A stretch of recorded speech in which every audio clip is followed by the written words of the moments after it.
Assalamualaikum warahmatullahi wabarakatuh. Alhamdulillahirrabbilalamin. Wassalatu wassalamu ala asrafil anbiya'i wal mursalin Sayyidina Muhammadin wa ala alihi wa sahbihi ajma'in. Amma ba'du, kembali bersama channel Anwar. Kita memasuki bulan suci Ramadan. Kita akan sedikit membaca tentang sunat-sunat di dalam puasa di bulan Ramadan. Yang pertama yaitu ta'jilan li fitri. Yang pertama menyegerakan untuk berbuka. Salah satu sunat puasa itu menyegerakan di dalam berbuka apabila yakin tenggelam matahari. Bersalahan apabila ia ragu, maka wajib atasnya bahwa mengamalkan dengan baik untuk mentakhirkan, untuk bersabar dan mentakhirkan berbuka. Kalau Rasulullah Shallallahu Alaihi Wasallam, la yazalu ummati bi khairin ma ajjalul fitri, artinya senantiasa umatku dengan di dalam kebaikan selama mereka itu menyegerakan berbuka. Artinya apabila sudah masuk yakin tenggelam matahari, itu disunatkan untuk menyegerakan berbuka puasa. Dan sunat mendahulukan berbuka daripada sembahyang maghrib, karena ada hadis yang sahih bahwasanya Nabi Shallallahu Alaihi Wasallam apabila beliau berpuasa maka tiada sembahyang maghrib dulu beliau, sehingga beliau berbuka dengan kurma dan air putih, baru beliau salat maghrib. Adapun jika tidak yakin akan masuk matahari seperti Yauzan 75% dengan ijtihadnya, keyakinannya akan masuk matahari, maka tidak sunat baginya menyegerakan berbuka. Tetapi haram menyegerakan berbuka puasa serta 50% syak akan masuk matahari, dan makruh bagi yang yakin masuk matahari mentakhirkan berbuka. Makruh hukumnya bagi orang yang sudah meyakini masuk tapi dia mendudikan, mentakhirkan berbuka. Jika diitikadkannya ada di dalamnya itu fadilah, jika tidak ada diitikadkannya seperti demikian maka tiada mengapa. Qala Rasulullah sallallahu alaihi wasallam an Rabbih azza wa jalla ahabbu ibadi ilayya ajalukum fitran. Sebutkan bahwasanya Nabi sallallahu alaihi wasallam Allah berfirman dalam hadis qudsi, ahabbu ibadi ilayya ajalukum fitran, bahwasanya yang paling kucintai hambaku kepadaku, kata Tuhan, bahwasanya mereka yang paling segera di dalam berbuka. Qala sallallahu alaihi wasallam, la tazalu ummati ala sunnati ma lam yuftiru bi fitrihim tulun najmi, rawahu at-Tabrani. Dan sunat pulang berbuka puasa itu dengan rutab, kurma yang matang, dan sunat ganjil 1, 3, 5, 7, 9 dan terus menerus. Karena lil ittiba mengikut daripada Nabi Shallallahu Alaihi Wasallam. Kalau tidak ada kurma rutab, maka yang besar kurma belum masak, yakni yang baru ataupun yang segar. Kalau tidak ada maka dengan tamrun, kurma yang kering. Kalau tidak ada kurma yang kering maka dengan air zam-zam. Kalau tidak ada air zam-zam maka dengan air putih. Kalau tidak ada air putih maka dengan hulun. Kalau tidak ada maka dengan hulwin. Hulun itu makanan yang tidak disentuh oleh api seperti madu, anggur dan lain-lain. Kalau pakai hulwin itu makanan yang disentuh oleh api atau yang dimasak dan yang manis-manis. Hikayat cerita bahwasanya Ibnu Umar radhiyallahu anhuma, beliau paling zuhud sahabat Nabi, dan ulama mereka dihikayatkan bahwasanya beliau berbuka puasa itu dengan berhubungan badan, jima dengan istri, bukan makan atau minum, tetapi beliau berhubungan badan, jima dengan bini sebelum makan. Dan beliau mungkin kuat beliau jima sebelum salat maghrib, lalu beliau mandi, kemudian salat. Hal itu beliau lakukan untuk mengosongkan hati dari selain Allah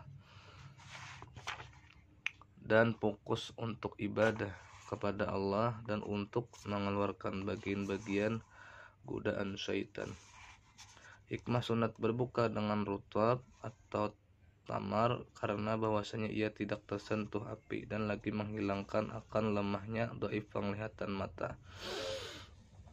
Adapun kata sebagian tabib atau ilmu kedokteran bahwasanya tamar itu mendhaifkan, melemahkan penglihatan mata apabila banyak makannya dan senantiasa dikekalkannya, makan terus-menerus, dan sesuatu itu terkadang bermanfaat sedikitnya dan mudarat banyaknya. Kalau kita memakan sedikit, insya Allah akan jadi berkah. Kalau kita makan terus-menerus, kata tabib ilmu kedokteran, itu akan mengakibatkan lemahnya penglihatan mata. Yang faidah, ada sebagian ulama berpendapat arti menyegerakan itu, menyegerakan berbuka itu yaitu makannya jangan lama. Yang kedua, sunat-sunat di dalam puasa itu as-sahur, makan waktu sahur, sekalipun seteguk air, dan masuk waktu sahur itu mulai tengah malam, dari jam 12, 1, jam 2, jam 3 sampai waktu imsak. Yang ketiga, sunat-sunat di dalam puasa yaitu ta'khirus sahur,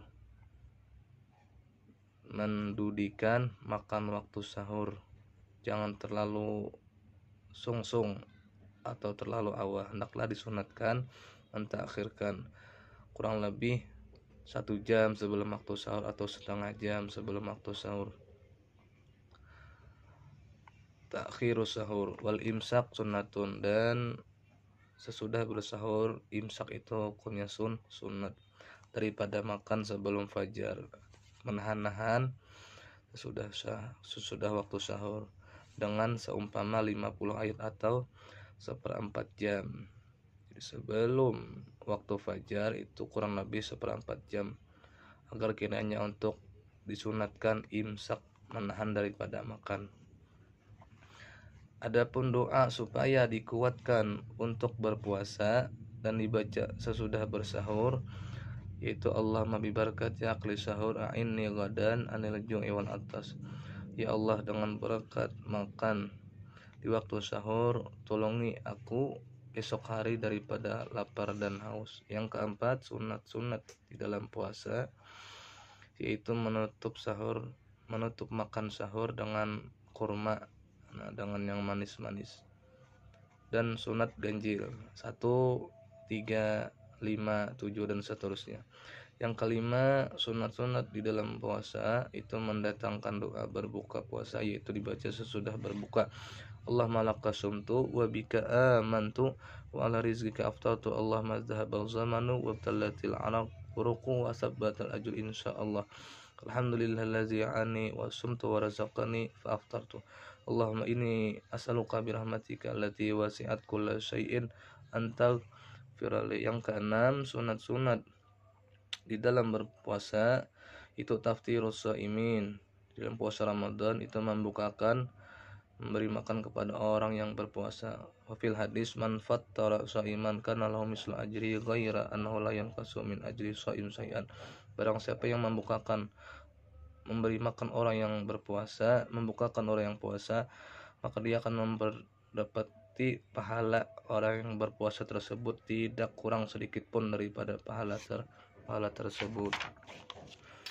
Hikayatun, diceritakan bahwasanya kana Ahmad bin Salam al-Imam Hafiz sufatiri fi kulli lailatin min syahri Ramadan 50 insanan.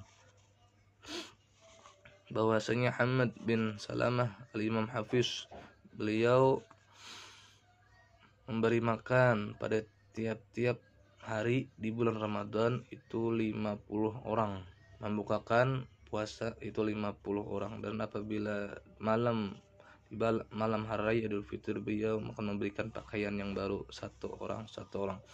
Yang ketujuh, sunat-sunat di dalam puasa Ramadan bahwasanya mandi junub sebelum fajar karena mengeluarkan daripada khilaf, dan supaya dimulai puasanya hal keadaan suci. Apabila kita suami istri berhubungan di malam Ramadan, hendaklah mandi junub itu sebelum fajar, itu sunat. Andaikan kita merasa kedinginan, makan di dalam waktu sahur itu disunatkan berwudu, andaikan kita tidak mandi wajib dulu atau tidak mandi junub. Boleh kita sahur harus dengan air wudu, berwudu. Tapi di sini disunatkan mandi junub sebelum waktu fajar karena mengeluarkan daripada khilaf dan supaya dimulai dari puasanya hal keadaannya suci.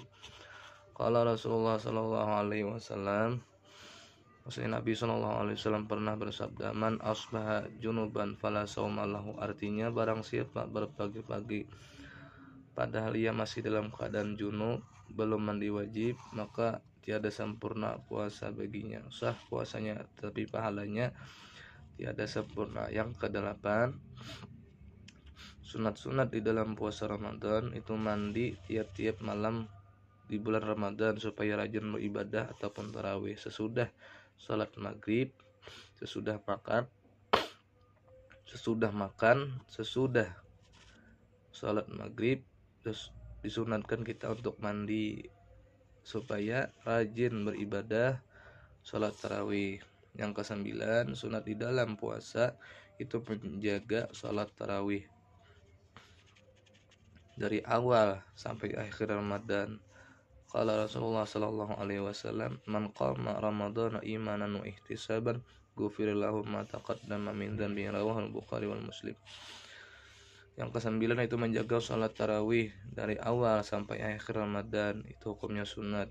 Karena bahwasanya Nabi Shallallahu Alaihi Wasallam pernah bersabda, barang siapa yang mendirikan Ramadan, salat tarawih di bulan Ramadan, imanan karena iman kepada Allah, ihtisaban dan mengharap pahala dari Allah Subhanahu Wa Taala, ghufira lahu ma taqaddama min dzanbihi, niscaya akan diampuni seluruh dosanya dari yang terdahulu. Wal maqsudu bi qiyami Ramadan, itu salat tarawih, dan yang maksud dengan qiyam Ramadan, mendirikan bulan Ramadan, itu salat tarawih. Mudah-mudahan ada manfaatnya. Wabillahi taufiq wal hidayah. Wassalamualaikum warahmatullahi wabarakatuh.